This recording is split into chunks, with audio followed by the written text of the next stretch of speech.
Hi everyone, I'm Hui and here we are again about to see some more alarm tab stuff. If you haven't seen the previous video introducing us to alarm tabs, then I suggest you go watch that first.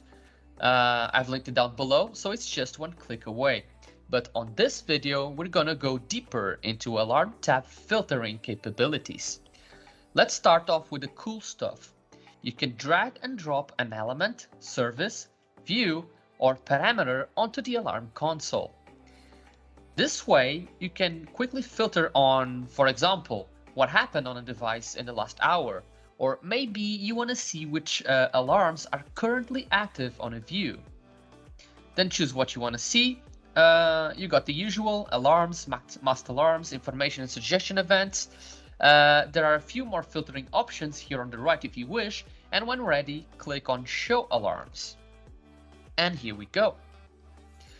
As we've seen before, on the new Empty tab, you can choose from a set of predefined filters. My active alarms, unassigned active alarms, alarms linked to cards, and more. You can choose what to include when looking for history alarms and how far back in the past. Similar options and configurations can be found when using sliding windows. However, when you click Apply Filters, you'll be able to fully customize your alarm tab's behavior.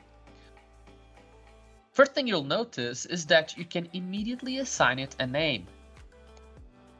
Now, there are a bunch of settings that you will recognize.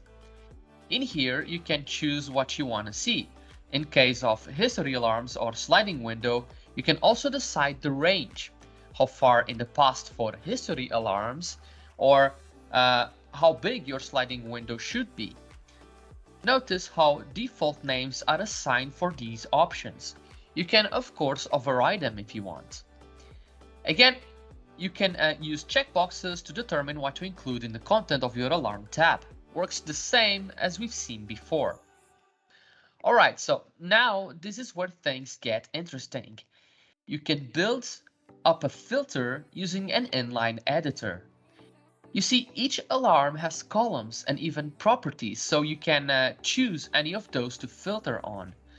Click Select a filter to add a filter item based on a standard alarm field, an alarm, an element, or a view property, or a previously saved filter. You can see here you have multiple comparison operators to specify how items should be matched.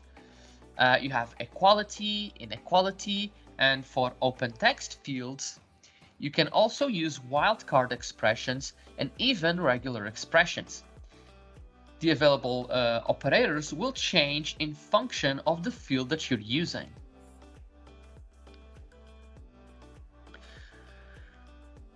All right, let's just do something simple for a start. I want all the alarms containing output gain in the alarm description. I'm using wildcards here, so the star will match 0, 1, or more characters, while the question mark would match a 1 and exactly 1 character. I don't need this one now. So these are the two supported wildcard characters for now. I already showed you you can easily pull up all alarms assigned to you, but now I want to see all alarms belonging to someone else.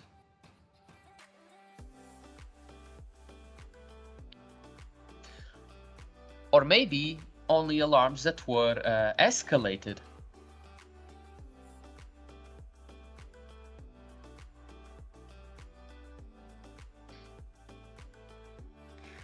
Filter items support and/or logical operators. This allows you to expand on your filter combinations. So let's try it out. I want all alarms under my networks and facilities,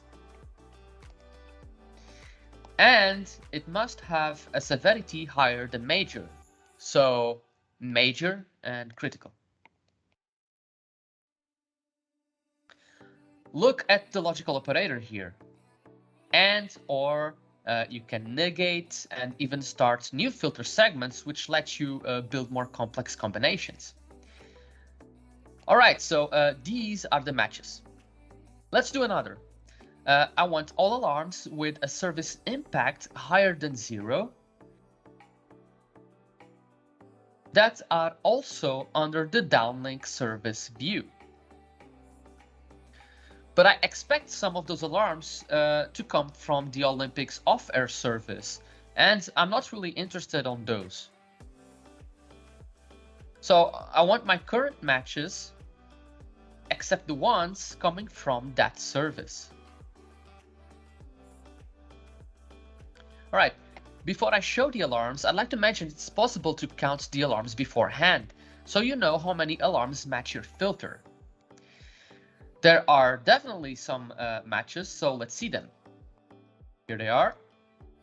And no Olympics off-air in the service column. Now, it would be a shame after all this work building a bunch of complex filters only for you to have to do it all over again after closing your alarm tabs, which is why you can reuse filters you've made before as long as you save them. You can do so by clicking on this icon right here. You can give it a name and optionally a description. There are 3 types of alarm filters available. Private filters are not available nor visible to other users. They are linked to your user account and only available when you log in with that account. Public filters are available to other users, and everybody can change this type of filter. Protected filters are available to other users, but only the user who created the filter can change it. Here's a heads up. If you're going to change a public or a protected filter, please keep in mind that these might be used by other users. Filters can be used to decide which alarms need to be forwarded to SNMP managers, for example. If you change those, you might break someone else's setup, so do it carefully. Okay, this is it. Now you know how to make the most of filtering for your alarm tabs. But when it comes to the alarm console in general, we're nowhere near the end. So keep an eye out for more videos to come soon. Don't forget to subscribe if you're watching us from YouTube. I hope you enjoyed this video, and I will see you on the next one.